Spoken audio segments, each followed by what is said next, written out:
Um, okay, well, I'm here with Millennial Woes. Millennial Woes is a British YouTuber and notorious alt-right superstar. Yeah, apparently. And how many years have you been doing your channel? 3.5. 3.5. It was the start of 2014. Great. Seems a lifetime ago now. Everything's different now. Yeah, I would have thought it'd be longer than that. Yeah, Well, I mean, everything's different in the world as well, not just in my life. I mean, we hadn't heard of, obviously everyone had heard of Trump in 2014, but not in the capacity that we know now. And then the migrant crisis, which I think was another massive game changer. And also the relations between the left and the right. Everything is much harsher now. And I also think the alt-right has come of age as well. That's definitely true. I mean, people are meeting in person now, and well, actually, that's what I wanted to bring you on about, because I know you did a speech in Oslo, which was kind of last minute, but I thought you pulled it together pretty well. You might have been harsher on yourself than some of the audience was, but so that whole conference there was about globalization versus the ethno-state. So very appropriate topic for the alt-right, obviously. Oh, very much, very much. And that was part of the problem. It's like the default topic for the alt-right, so it's so broad. And everyone who spoke about it had a completely different contribution to make on the subject. So yeah, I did what I could. I'm glad you liked it. Thank you.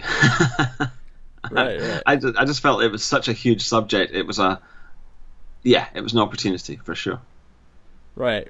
Yeah, so I wanted to bring you on for that reason, and also just you've probably been the most requested guest, just from people commenting on my channel. If I do a live stream or something, somebody will always say, "Oh, you got to talk to Millennial Woes," and yeah, that's very nice. No, but like you, one thing I like about your channel is you, like, I never know what you're gonna say, really. And that doesn't mean that it's like unpredictable or that you're not consistent. It's just that you always have a fresh perspective on things. Well, thank you. That's very nice. I mean, obviously there's a danger of being contrarian and just trying to come up with a bizarre take on something. I wouldn't want to do that. Right. From my own perspective, my channel was far more varied, like 2000, like in the first year or 2 years. Nowadays, more recently, it's been more focused on the immediate issues that are just hoving into view for us all. I mean, Islam, race, yeah. So it was more varied before, and yeah, I'll probably return to that. Yeah, it's sometimes a bit tiring if you're doing this, and every other weekend you've got a big terrorist attack and something. Yeah, there was just something today in Germany. I heard that in Hamburg, 4 people got injured and 1 person got killed. That's just today. I haven't been on Twitter, so but it doesn't surprise me. Yeah. Mm-hmm.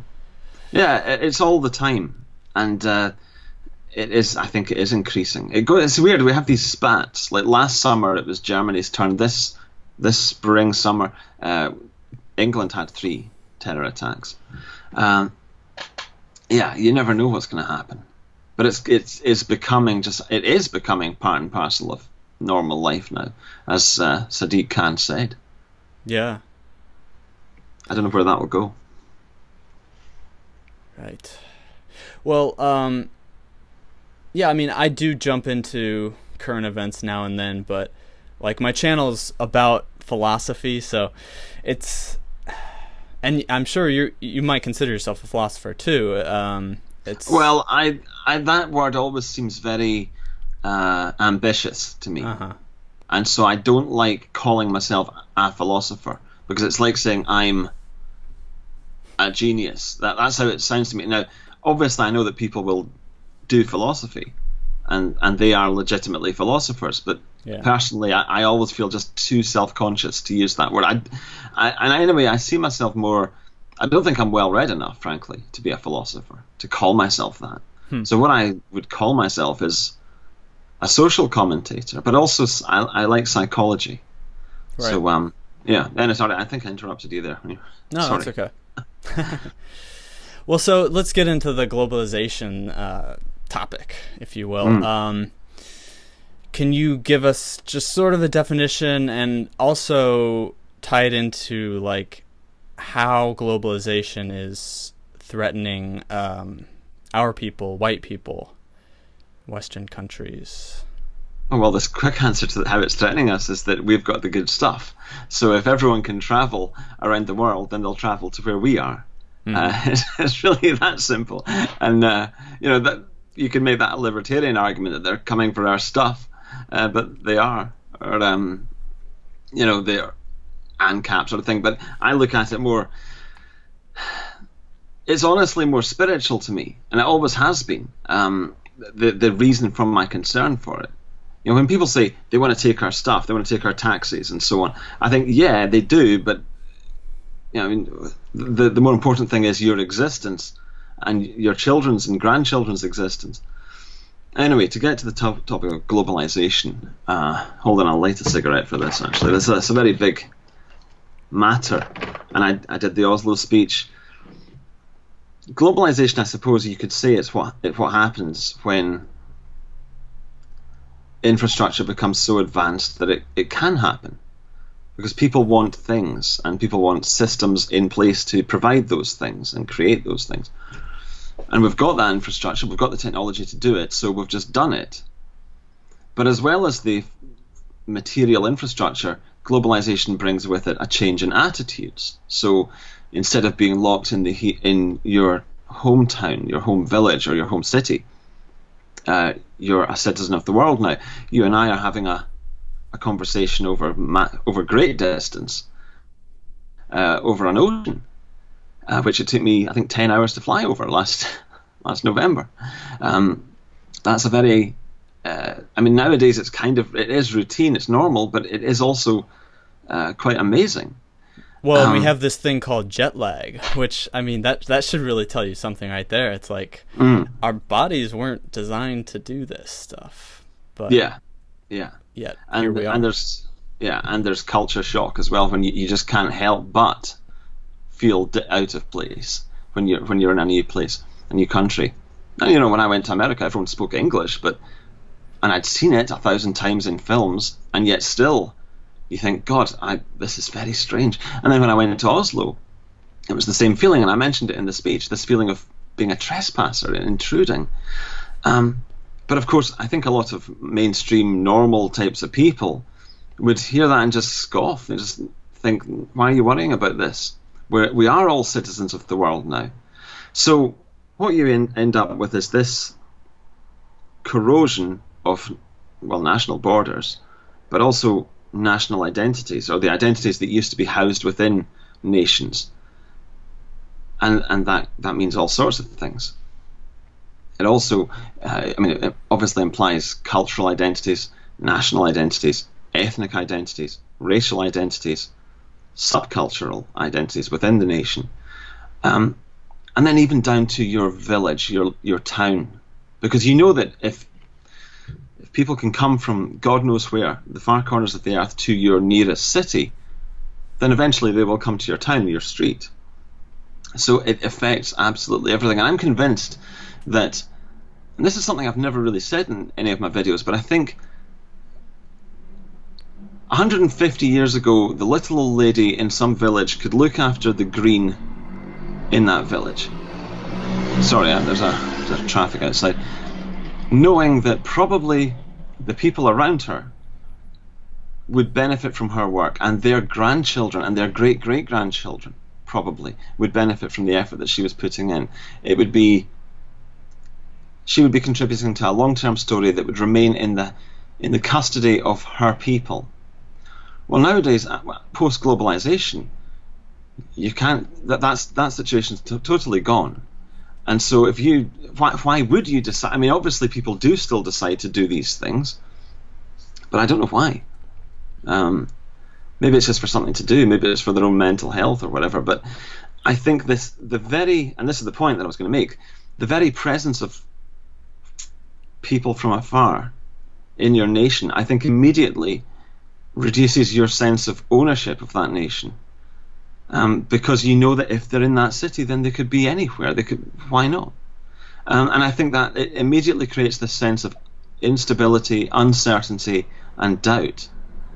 So I think this is probably why there seems to be a lot of stress nowadays. It's one of the reasons why people are more stressed nowadays than I think they were even in my childhood, 30 years ago.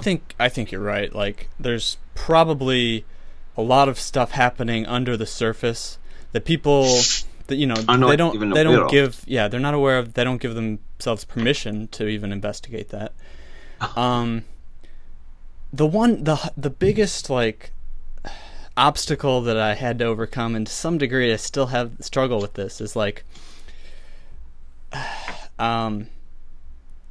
well, you don't get to choose your race, and so well, there are lots of things you don't get to choose about yourself. Exactly, and that's another thing that globalization creates, is this sense of freedom, so that anything that's baked in, you have to reject, or you have to say that it's not baked. Like, no, I can choose whatever I want to be, but no, you can't. Certainly not without a lot of effort. Right. Whereas with the subcultures, I mean, it is a little bit harder to acclimate yourself, but with subcultures, at least, you can put on the makeup and you can dye your hair and suddenly you're a goth, and you do all the right things, and theoretically anybody could do that. But I guess I wouldn't degrade that either. I mean, culture has always involved some element of dressing up, putting on a show, slipping into an extreme example or demonstration of your culture. That's a part of culture. It's quite normal and predictable for some 15-year-old emo to do that thing. The thing is, though, that it doesn't go beyond that. It is shallow, and partly because it is chosen. Right. It's not deep. Yeah, and I think for a lot of people, when they there's this kind of masochism when you subject yourself to another culture, where you white people do this, but non-whites obviously do this when they come and they try to act like white people and whatnot. And they're just subjecting themselves to this thing which is not them. Instead, when they could be investing time in, how do I get in touch with who I actually am. Well, this is an interesting thing. There are two sides to this. There's the economic side, where basically you can say quite truthfully that they're here just to make money. It's purely economic. It's purely it's shallow.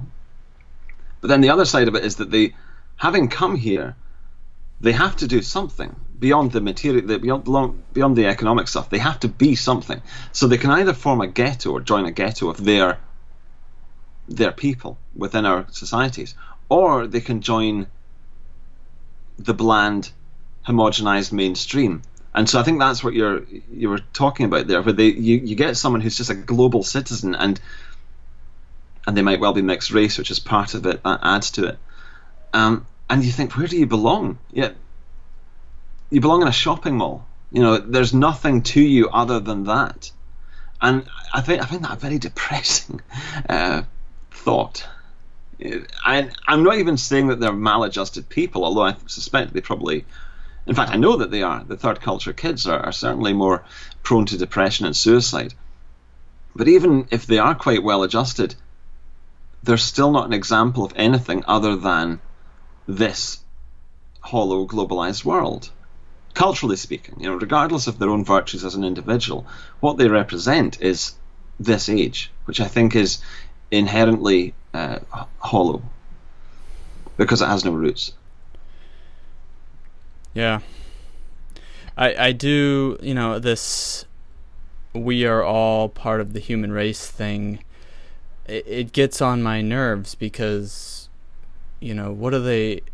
It's not an argument. It's just because nobody's saying that black people aren't human. Well, very few people.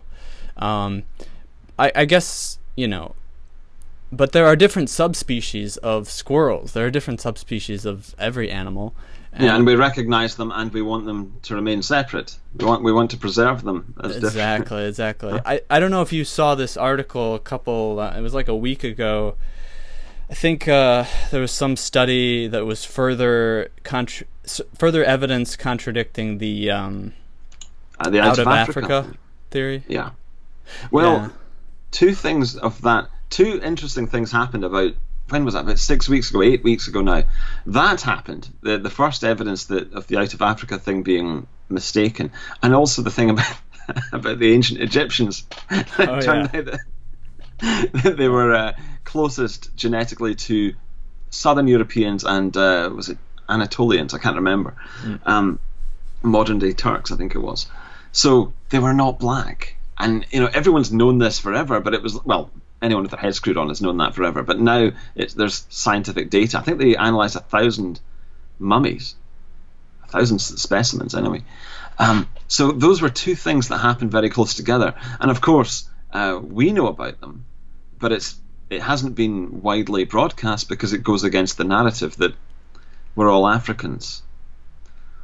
And that's another thing. Even if we were all Africans, so what? There's been tens of thousands of years for us to become not African.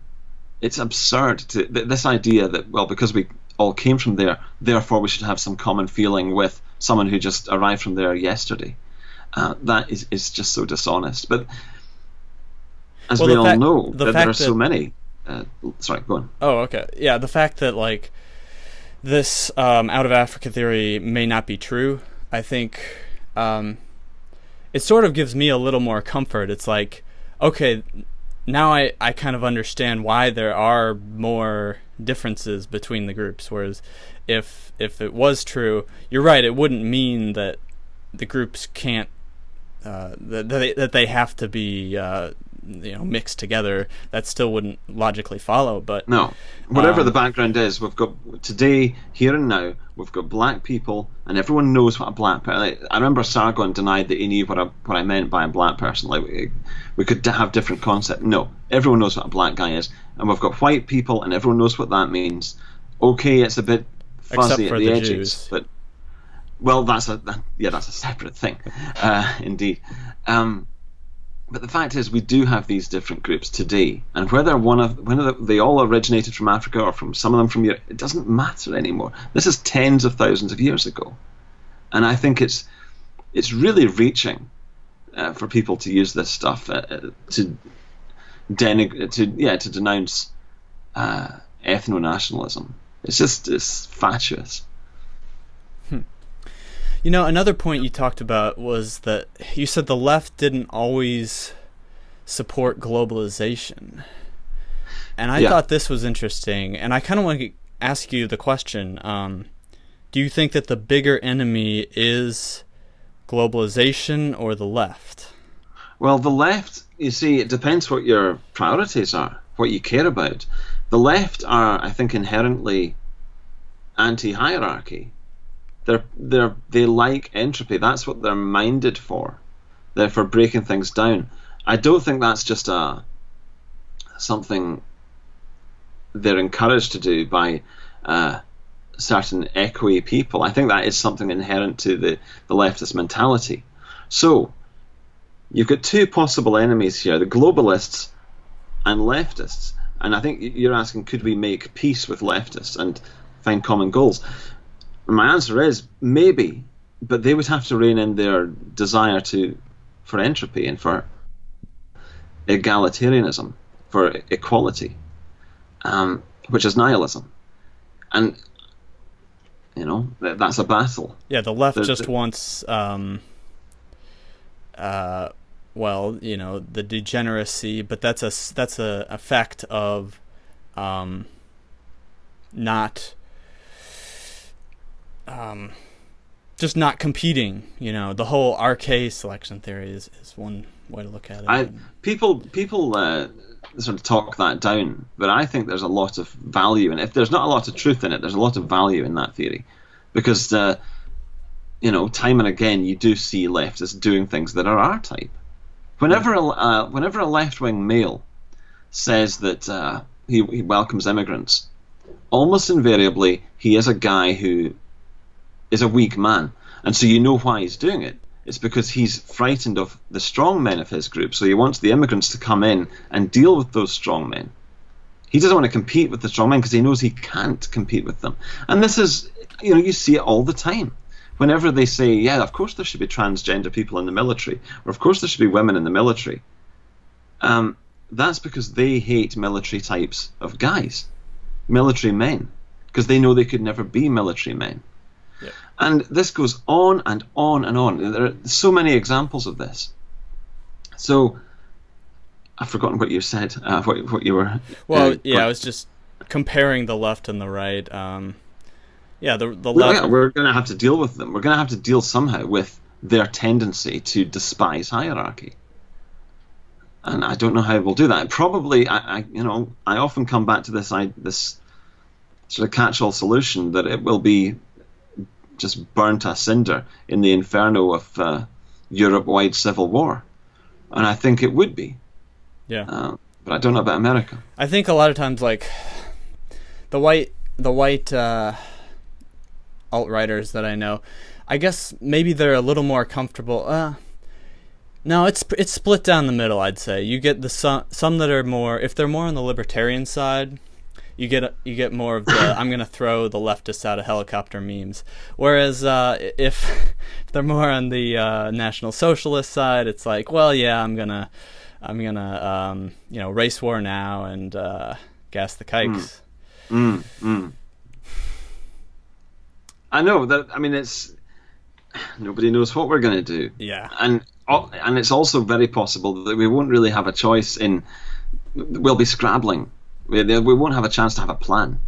And I think that will be the case. There's going to be chaos.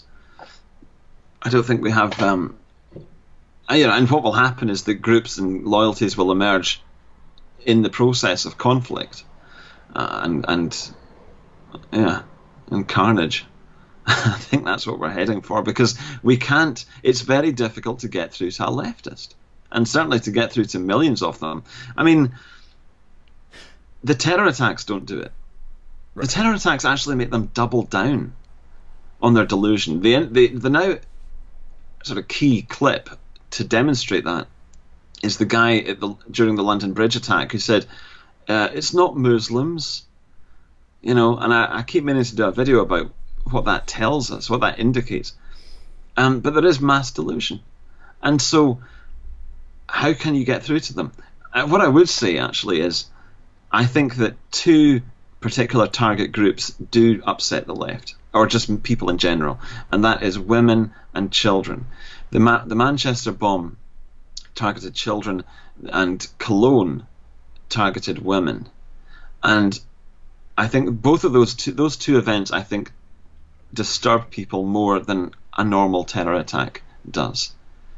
So if things like that happen, especially if they happen with increasing frequency, as I think they probably will, there will be a reaction will be stoked by that. I think it wakes people up. It shocks them.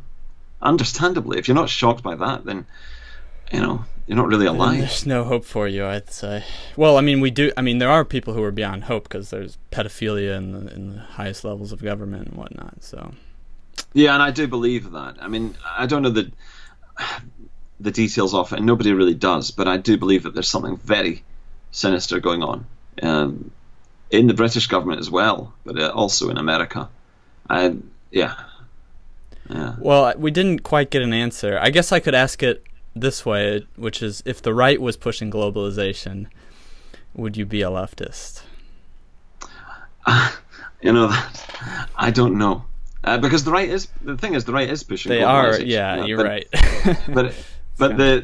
In a way, you see, globalization epitomizes the worst of the left and the right.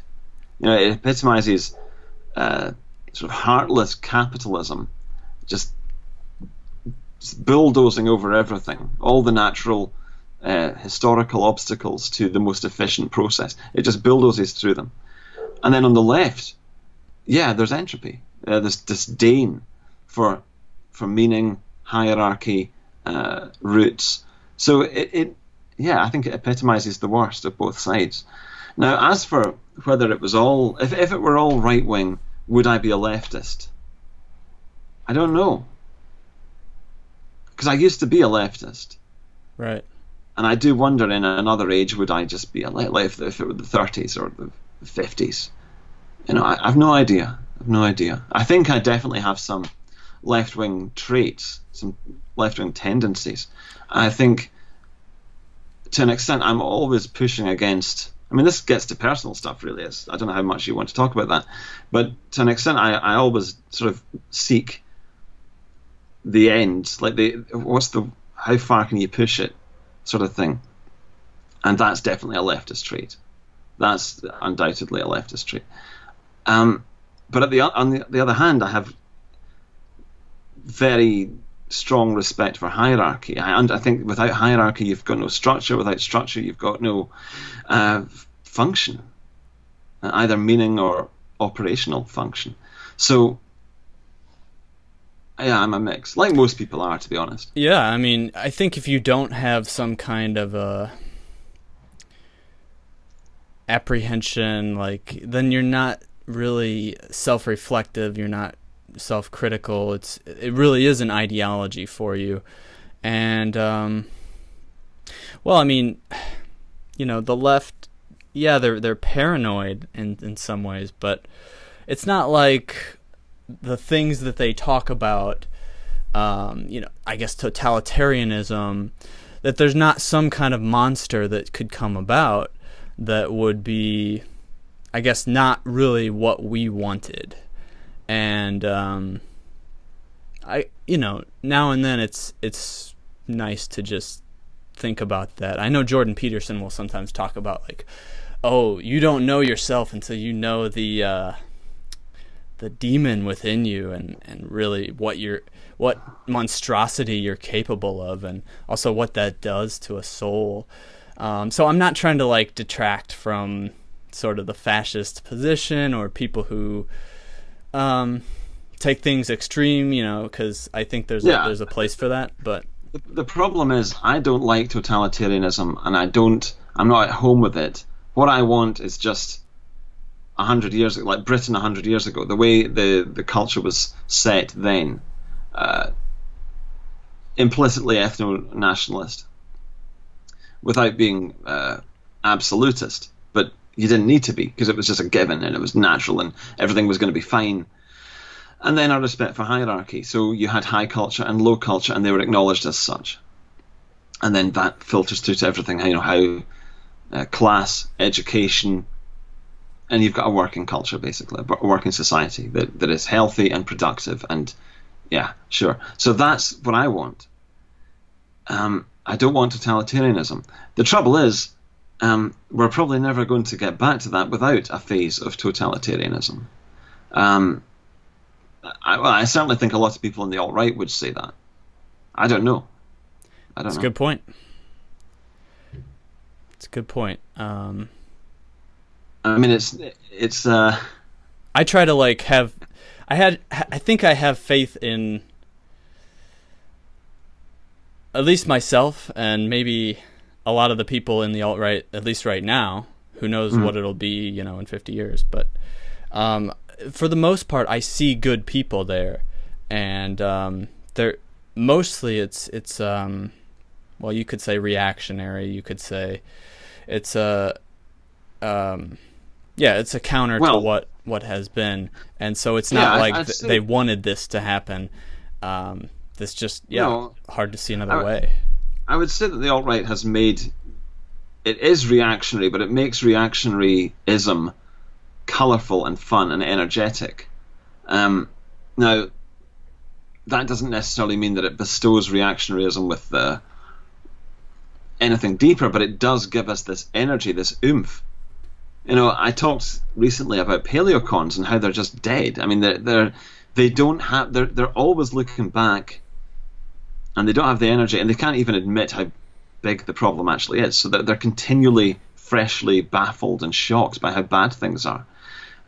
Whereas the alt-right starts off from the premise that we're basically on the down, we're on the decline as a civilization, and so don't be surprised by all the little symptoms of decline that you see. So that's the starting point, but it faces that with a huge amount of energy, which is essential, I think. We can all be defeated. You know, it's quite easy to be defeated. It's quite easy to get into that mindset and that mood. But it doesn't actually help you. Certainly doesn't help you as a group to get things done. I think an individual can function as a miserabilist, but I don't think that a group or a society can function in that way. It drags everyone down. It lowers the energy. So I think this is what's unique about the alt-right. It is a reactionary movement, but it's one that is sort of determined to sort things out in some way. It's determined to find a solution.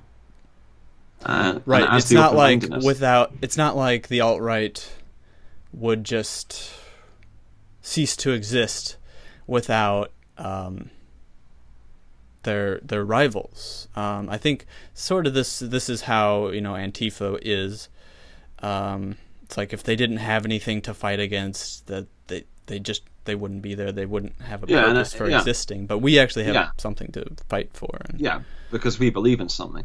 In a sense, you can say that Antifa are they're the ones who are reactionary in the bad sense of the word. They're just reacting to the ever-present, the ever-continuing existence of the right. It's like 100 years ago now that they were promised that all of this would be over and capitalism would be over and hierarchy would be over, and yet these things still remain in some sense. You know, people still care about class, people still care about earning money, making money. So Antifa, the far left, the Marxists of the economic or cultural variety, are still reacting to the reality that their ideas have been rejected. And so when they see us, it makes them furious, because we're an affront to all of their blind faith and their hope. You know, and I kind of feel sorry for them when I say it like that. It's kind of pitiful. But it's their fucking fault. They should wake up. They should understand that their ideas are not just undesired by the public. Their ideas are contrary to human nature, and wherever they're attempted, it ends in a nightmare. So, yeah, that's a tangent though, really. The point is that the alt-right epitomizes what they've always hated, not just the capitalist stuff. That's what they've had to be content with opposing. Yeah, they didn't for decades. They didn't protest that stuff, you know. No, it was boring. What they've got now is people who actually believe in hierarchy, who actually believe that men and women are different, who actually believe that homosexuality is not morally equal to heterosexuality, people who actually believe that the races are different. You know, the left have been praying for something like this forever, since when? I'd say since the First World War. That's the last time they had a decent opposition. So you're saying we are the real racists? Yeah.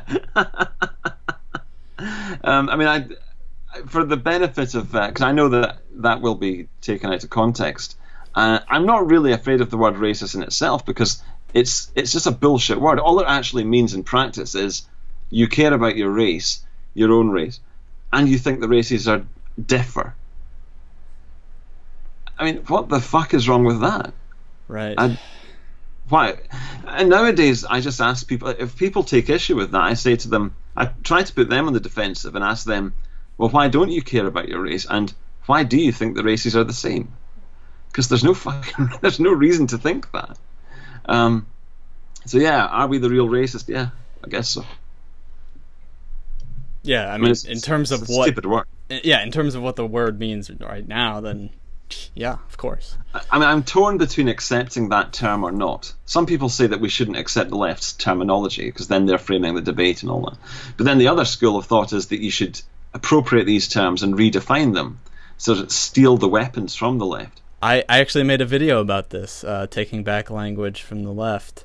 And yeah, I said, like, there's two strategies you can do. You can either try to flip it on flip it on the left, like, you know, Trump has done with fake news, for instance. That was wonderful. Yeah, right? When he said that, you're fake news. Fake news. And then the other way is to just like find a new term and insert it in there, which is also effective, and especially if you're smaller. A challenge for us is, what other term would you use? And some people say, you know, the white nationalist, race realist, white nationalist, ethno-nationalist, which I kind of favour. And some people say identitarian, white advocate, Jared Taylor used that. Or you could just say, yeah, I'm a racist. I don't know. Identitarian, the trouble with that is that nobody outside of our spheres will know what that even means. So I kind of favour ethno-nationalist. I mean, enough people don't know what that means anyway, but I think, I don't know, it's really whatever you feel like at this stage. Maybe someone who has, you know, pride in their race, if there's a better way to say that, but I don't know. And of course, that's another thing altogether when people say, and this is again a leftist thing, when they'll say, why should I have pride in something I didn't do myself? But that's, you see, the trouble is that there are two meanings to the word pride. And I guess this comes from, I did actually look into the origins of this. But anyway, they're saying pride as in personal, like I'm taking the credit for these things. Right, yeah. Whereas we're using pride as in I identify gladly with people who did these things. Well, the way I look at it is that we're sort of surrogate pride takers. We're taking pride for our ancestors is a good way to think of it. Because there is something like, you know, your race isn't just something that, it's not just a gift, right? It's something that you and you're not just entitled to it. You actually have to work. You have to earn that. You have to try to be worthy of it. You have to live up to it. Exactly. I think that's lost on a lot of people, because and this goes with the globalization topic. You know, people are so entitled. They just want, you know, what's in it for me, really. They're detached from their ancestors. You know, this is, and I think that's it is more human and warm to think of it in those terms. Like, I have to live up to the promise of my ancestors. I have to be worthy of my ancestors. Another way to put it, and I think it's perhaps the necessary way to put it in this globalized age, is to say I have to be worthy of my race. Because it's become that. You know, like 100 years ago, I don't think your average Englishman would say, I want to be worthy of the white race. He would say, I want to be worthy of the English people. Or even more local than that, the Cornish people or the Yorkshire people or whatever. And that to me is more human. I think it's more relatable. But the fact is, nowadays you could have someone from Yorkshire who's black or Pakistani, and they'll say, yeah, I'm a Yorkshireman. Actually, I was lying in bed the other day, and I came up with this monologue in my head about this, the fact that you could have someone who's from Kenya and he lives in England somewhere, but he doesn't get the guilt for the British Empire. Every other British, like any white British person, even if they're not even descended from the British of the 19th century, if they're German or whatever, every white person in Britain is supposed to carry that guilt for the British Empire, but the Kenyan is, or the Somali or the Pakistani is not. And that immediately gives the lie to civic nationalism, or to race blind. It's just nonsense. If we believe in civic nationalism, we believe that he's just as British as anyone else and all that, why aren't you guilt tripping him for the atrocities that the British perpetrated upon the Kenyans? Or, you know, that'd be the ultimate irony. You know, it's all bullshit. When it comes to it, everyone actually does care about race. And the whole civic nationalist thing, I wish I'd thought of this, because I made a video a few months ago, sort of an attempt to refute civic nationalism, and that would have been a good thing to insert into it. Yeah. I mean, imagine the outrage if, you know, Britain, okay, you want to come into our country, you're going to have to take 100 lashes for all of the colonialism that was perpetrated in the past. Well, that's, to an extent, that is the case with the white soul today. It's like, and people say, well, you think the whites are superior in all these ways, and yet look how fragile you are. And that's something that, I want to make a video about this, because it's true. It's we are fucking powerful and strong, but we are also fragile in a way that I think, I honestly wonder if the other races are not fragile. I don't think they have the same need for stability and ethnic homogeneity that white people do. They can afford, particularly the Ashkenazi Jews, I think they can just absorb other people's DNA, and it never seems to bother them. Because they're already an amalgam of different things, and now they seem to be targeting the Chinese gene pool now, in a small way, and I think it doesn't bother them. Whereas white people are confused by that sort of thing. That's and true. Also they're also more subject to stress, I think, as well. Yeah, they will not have kids if they don't know that they can give them a stable childhood. Right. Everything like that works against it. So we are more sensitive, we are more fragile. But if you tend white people correctly, if you nurture them correctly, then they are extremely powerful and capable. So it's an interesting, yet one more of those things that leftists either don't understand or pretend not to understand in order to retard the debate. I don't think they're capable. I don't think they're capable of understanding that nuance. It's like, well, I do think my race is superior because I'm of that race. But, it's not a matter of global domination. It's not like I think that the whole world should be white and that there's no benefit to the existence of other races, that kind of thing. I don't know. It's hard to get into their psyche sometimes. Yeah, it is. I think that's the thing.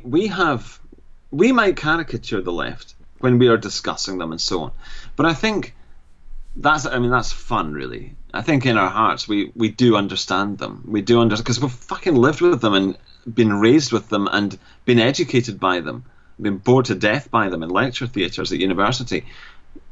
They have not had the same experience from us. So we might caricature them, but I think we do understand them. They do not understand us. And so their only recourse is to reach for the caricatures of some redneck.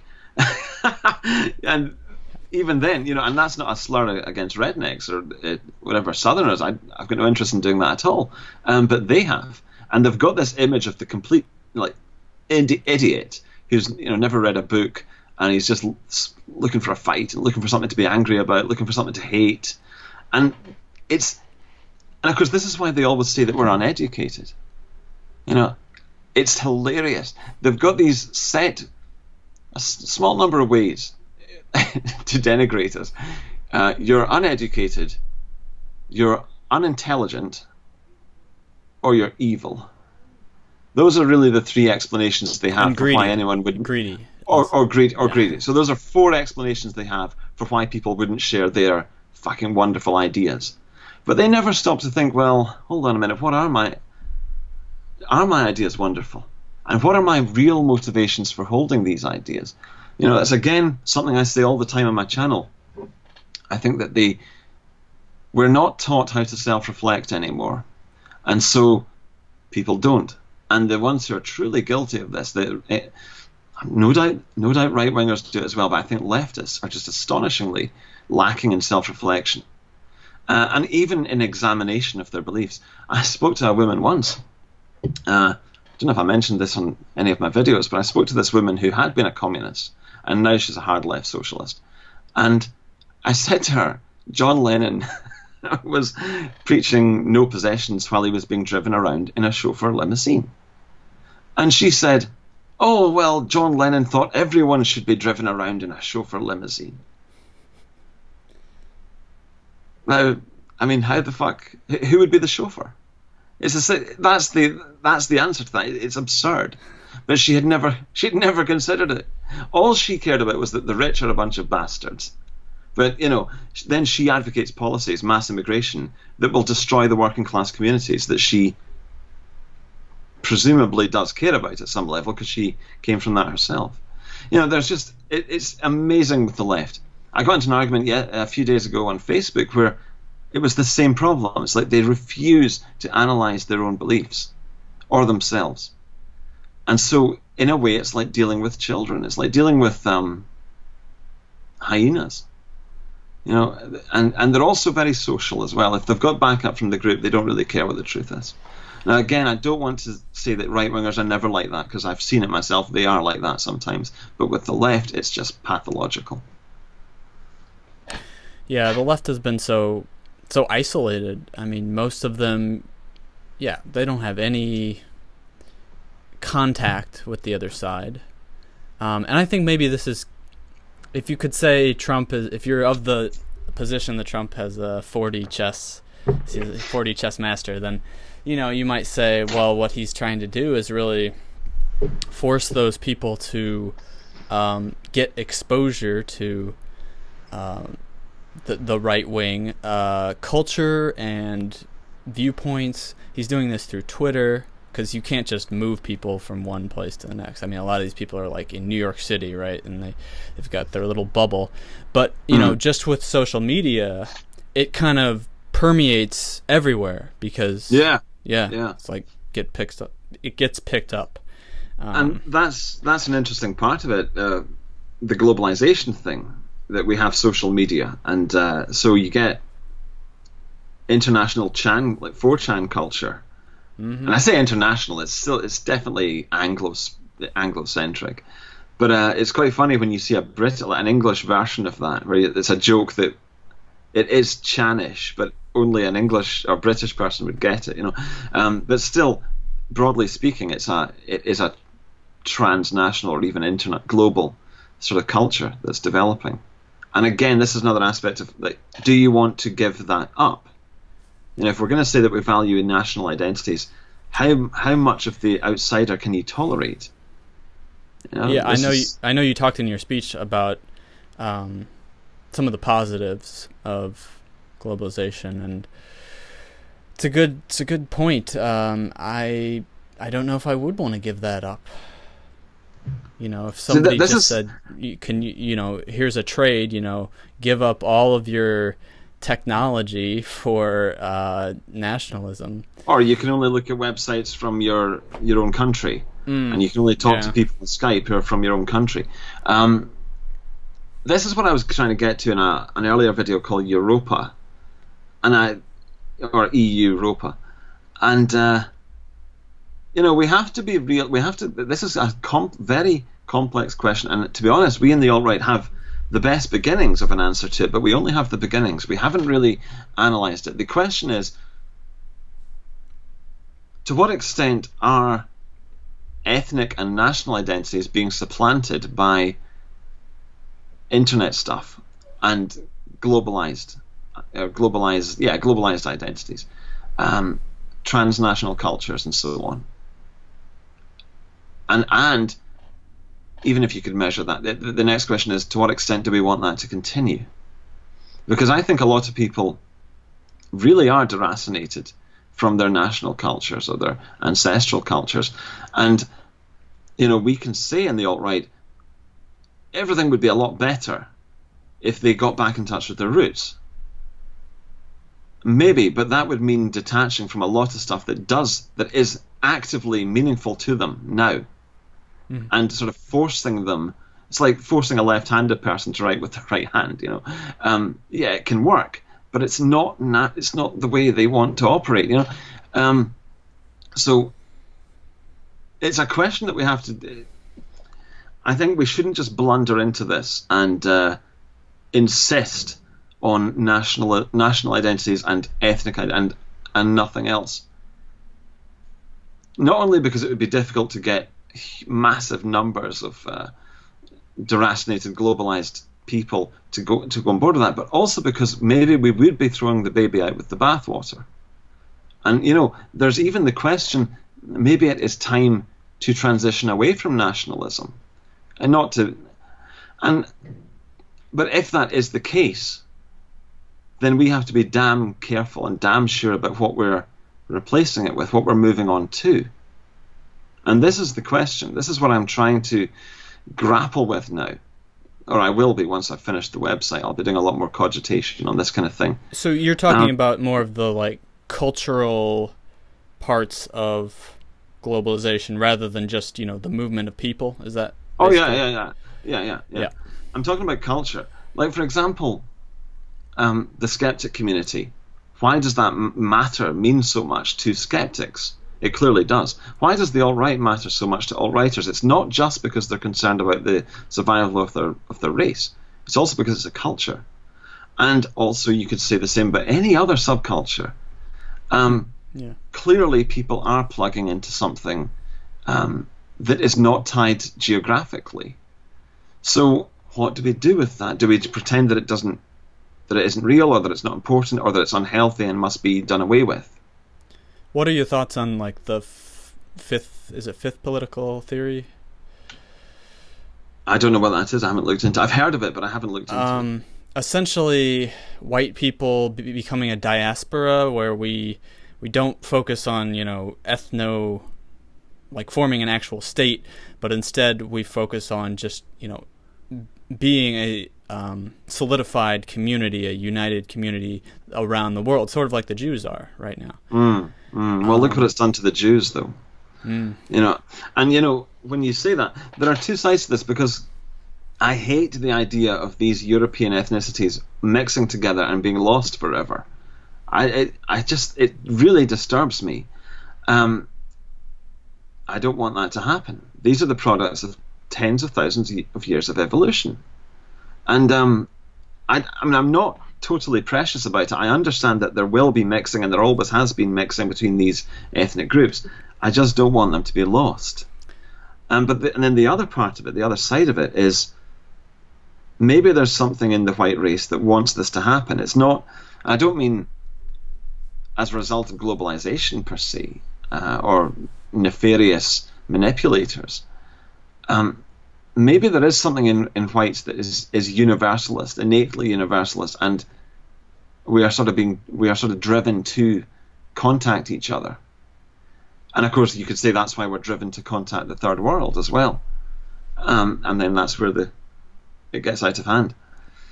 I mean, you can legitimately say that if you've just got a bunch of Northwestern Europeans or Northern Europeans, it doesn't matter where they're all from, they probably will create a functioning society.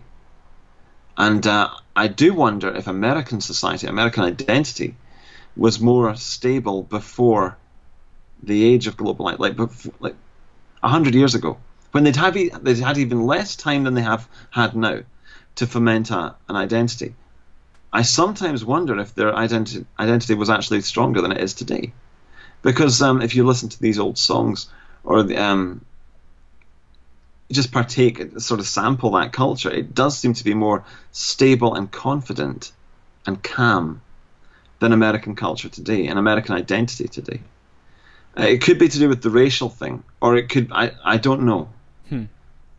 I'm not sure. It's not something I know a lot about. Is it sort of like we have to, you know, as whites, we are driven to, in this sort of grand struggle where, you know, we want to overcome sort of the greatest feats, and therefore we've like inflicted this globalization on ourselves, just almost like a test to see.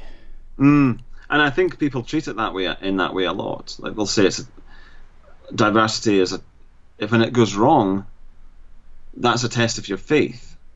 In the way that people use, I don't know if it's true, it might not be true, but apparently hardcore Christians used to say that dinosaur fossils were a test of their faith. God had put them there to test their faith.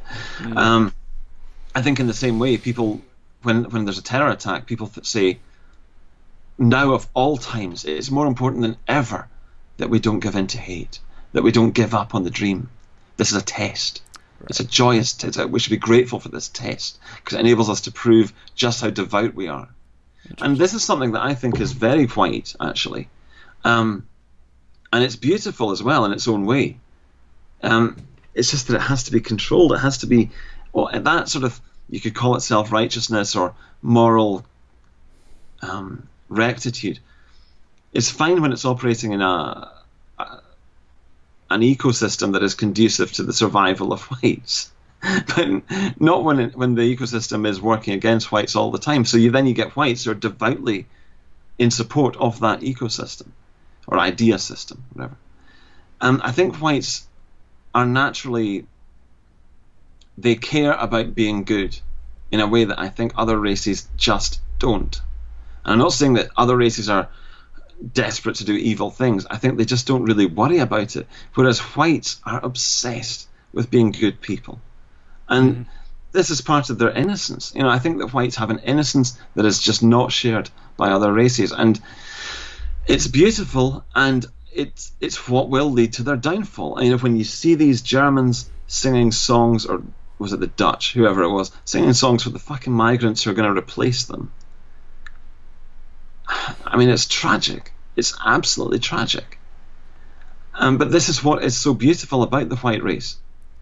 And Well, yeah, you talk about globalization, and well, the saddest parts to me, I actually studied architecture, and some of the saddest parts, you see these historic photos of these beautiful, cathedrals and these squares and all this, that these great, that our people created, and then you see a photo today, and it's just, this ugly glass wall that's been constructed, or some huge monolithic concrete thing that looks like it landed from some alien spaceship. And it's sad and enraging to me. And, we were talking about like the fifth political theory. What if, we just sort of gave up but still stuck together to try to preserve our race? Even if that worked, what would we be giving up?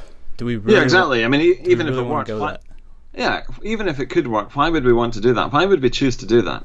Because under no fucking illusions, we have the choice. We don't have to give into that and become these fucking scavengers who've given up our continent. And also the other thing is, after you've given up your continent, your country, your ancient lands, you don't have any fucking right to self-respect. Even if you could somehow manufacture it, that's a terrible thing. I don't support this idea of us becoming a diaspora. Why would you do that to yourself and to your all of your descendants? And as I said earlier, you can see what it's done to the Jews. It's made them allergic to the idea of belonging, of certainly to the land. They have no ties to the land, and I think it's that in turn leads to rather unpleasant characteristics, and they seem to be adapted for it. Maybe we would become adapted for it, but why? I suppose you could say it would be useful if we were entering a sort of interstellar age where we're going to travel to new worlds, and it'd be good for us not to be tied to the land and have that need for a homeland. But let's not get carried away. That's centuries away. And so in the meantime, I just would not want the white race to become that, even if it could be done. And the other thing is that, as I said, the only reason we would make that choice is to avoid the other choice, which is to fight and defend what is ours. And that's cowardice. It seems cowardly, yeah. Or the other reason for choosing that option would be that we've already decisively lost our territories, our nations. And again, that's just something that needs to be avoided. We don't want to end up with one choice, and a shitty choice at that. So, this is... I don't like this idea at all. Well, can we close with sort of... I know this is another big topic, but we have been talking about spirituality. Where do you think religion plays into this whole thing with globalization. And because like I had someone on my channel advocating for religio-nationalism, if you will, and I disagreed with him, but he made a case. And there is this, at least especially nowadays, there's this seems persistent, especially like the evangelical Christians and stuff. They're all about, like, oh, let's accept everybody, and part of we want everybody. Well, there's the accepting part, and then there's the people who are more like Zionists, who want like they want to spread and make sure everybody has the religion, all around the world. Do you think that religion was ever sort of tied to race?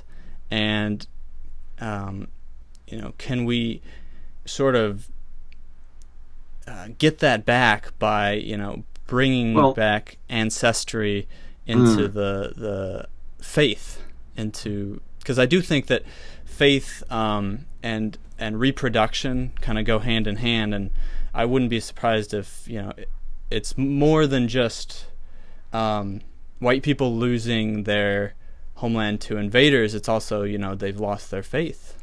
Yeah, and it's easy for us now to think that white people had faith in their race, in being white, but I don't think that was the case. I mean, and it's the same thing with the religion. I don't think that Christianity was ever expressly white in its remit, in its mission statement, as it were, because it just never had to be. In the same way that people never had to think of themselves as white until 100 years ago. They knew about other races, but those other races were so distant and remote, and it wasn't going to happen. So they just, I think, saw themselves as American, English, Scottish, French, and then down, Bavarian, and so on. So I don't know. One thing I would say is that I think people in the alt-right are unfair on Christianity. I think that when people say that it's I understand what they mean when they say it's a slave religion. I understand that, but I also think it doesn't have to do what it's doing today, because it didn't. It never used to. So, for how long? 1,500 years, we were not like this as Christians. So to say that, well, because I understand what they're saying though. They're saying not only that the Christian churches today are completely cucked and pushing this stuff, but also that there is this element within Christianity itself which promotes this a certain universalism and submissiveness. So I don't know what to say about it. Could that? I think that the crux of it is that white people don't even recognize themselves, and I think if they did, they would start to claim these things for themselves: their territories, their nations, their histories, and their religions. What's happened is we've basically been told that we don't exist, so therefore nothing can be ours by definition. And that goes for the religions as well as our nations and everything that we've invented. So I don't know what the answer to the question is. Yeah, I think I've heard this argument somewhere before. I don't forget where, but someone was saying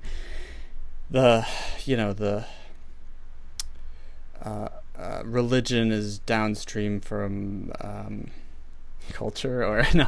I mean, as politics is downstream. I know. I was trying to butcher that one, but essentially, like the church will follow sort of what the norms of the society are.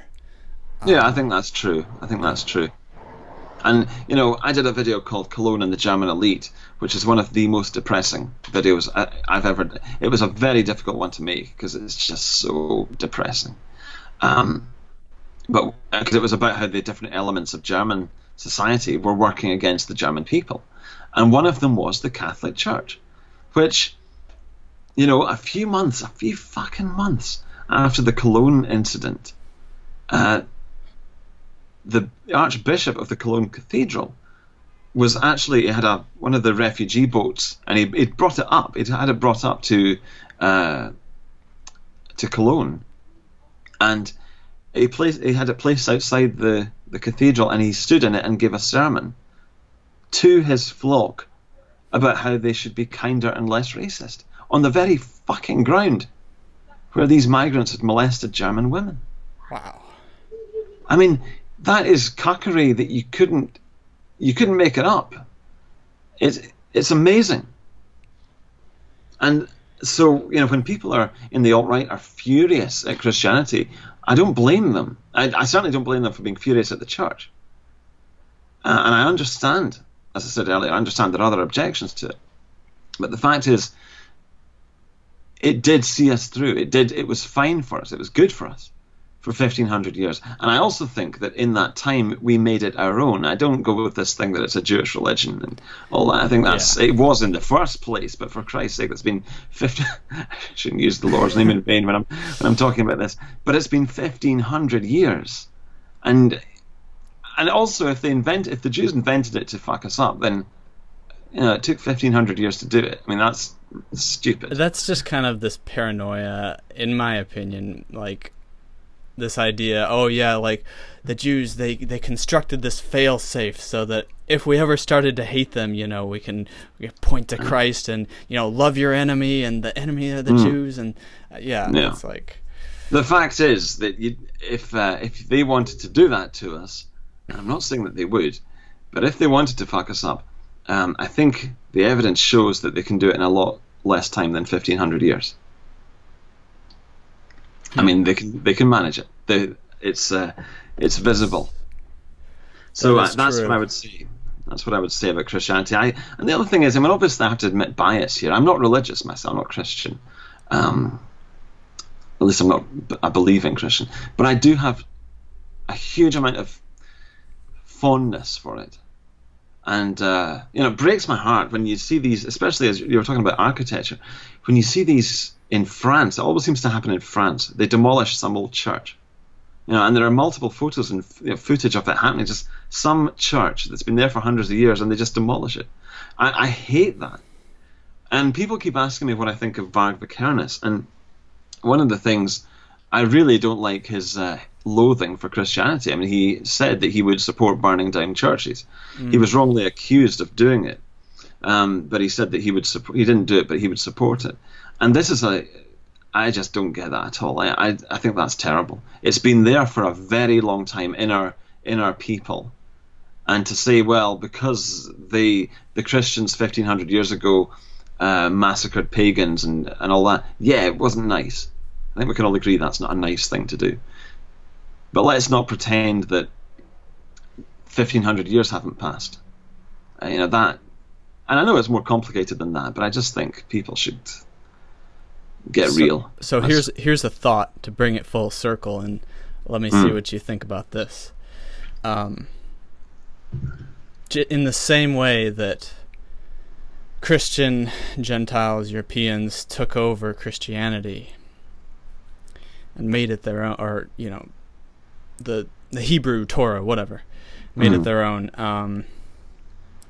Maybe whites today need to take over globalization and make it their own. Well, you know, that's a very interesting idea.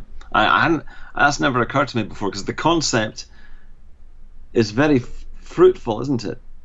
The idea that we could, just as we make other things good and moral. And I'm thinking of the hipsters. I keep meaning to make this video about hipsterism, the archetype of the hipster. And one of the things is, one of the things they do is they make food moral. And this is something that white people, it's this desire to be good. And they'll have ethically sourced this and that. And 100 different types of muesli and all that. And it's been created, it's been produced in a way that's moral, and nobody needs to feel guilty about it. You would approve of the methods and all that. That's us making mass production moral. And I think as things like 3D printing become more ubiquitous, we'll probably be able to do that in a much bigger way. It'll enable more flexibility and ingenuity. So as for globalization, I mean, this is the point. You know, right now we have this system that has been it has developed, it's exploded, it's developed quite brutally, and it's torn down all these things. But maybe we could rein it in and harness it, and make it moral, sort of give it redemption.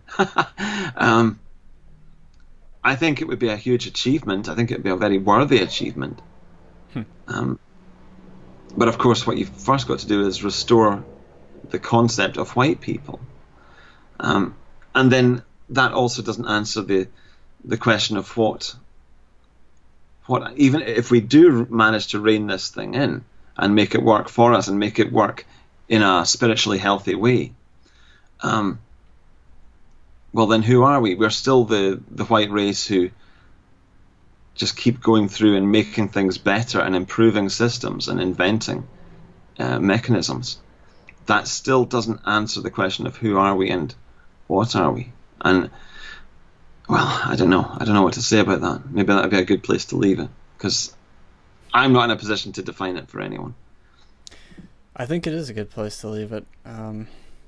Yeah, it's very interesting. Something I hadn't thought of before. How like white people sort of have this drive to go into neighborhoods for one, gentrification, and just like, hey, we're gonna make this good again, make America great again. Well, this is the thing about the hipsters. It's like, well, why not have ethically sourced food? If you can do it, then why not do it?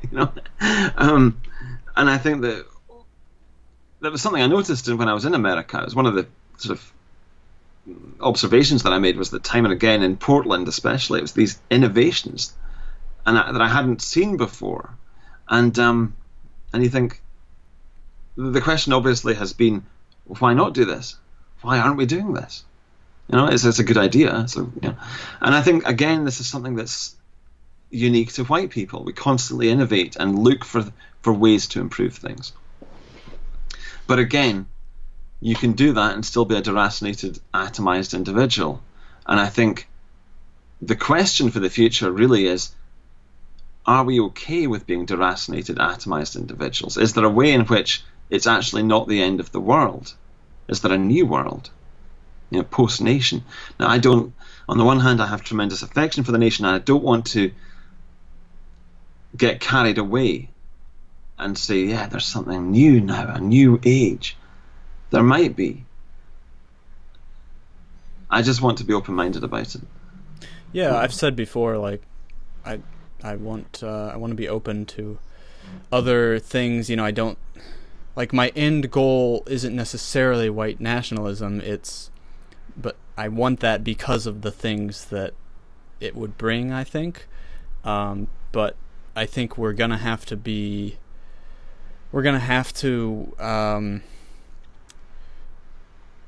able to negotiate with other people when we're coming up with solutions.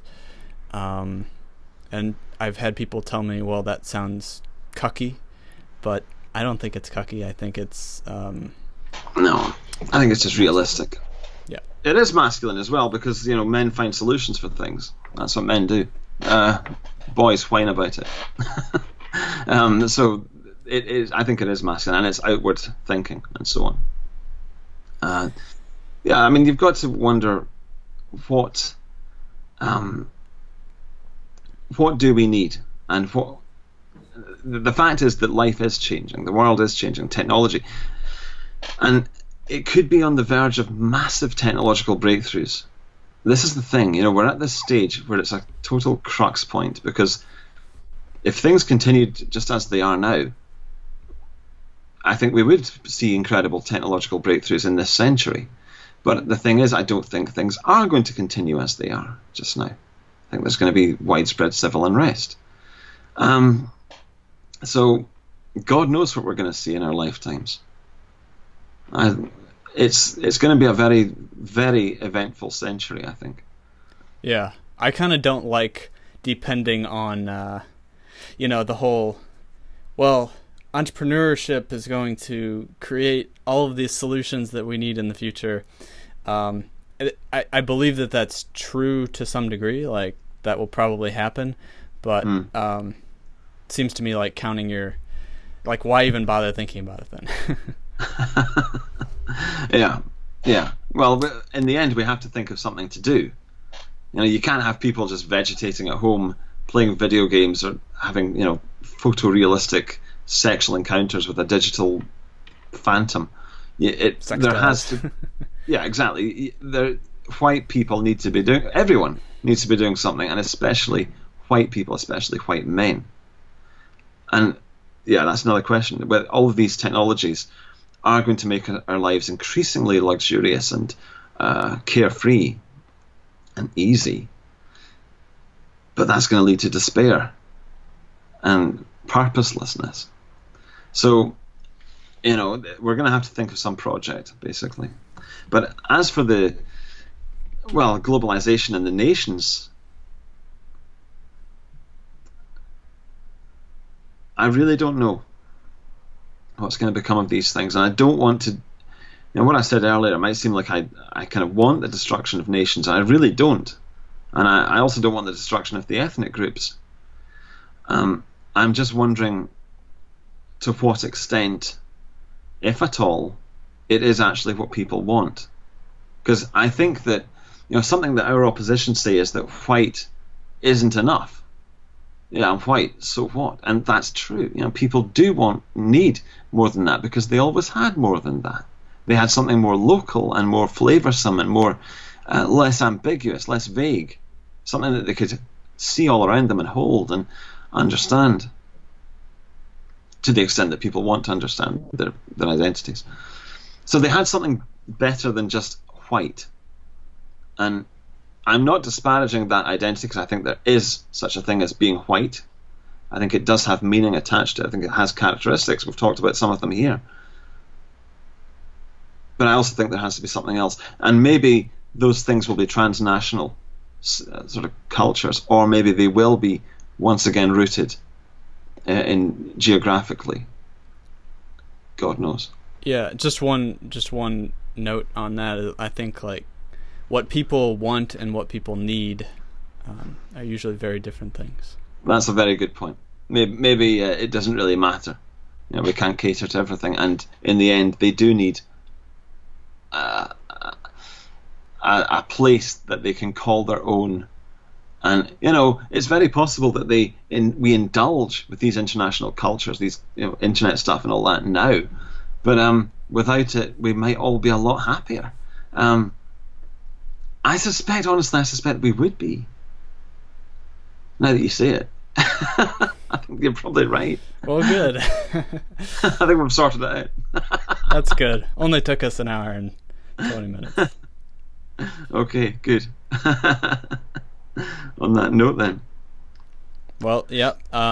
So check out, everybody, Millennial Woes on YouTube, and you're on Twitter, right? Yes, just the same, twitter.com/millennialwoes. Very good. Thanks for coming on, and everybody check out also, I'll have a drawing coming out along with this. So thanks again. Thank you.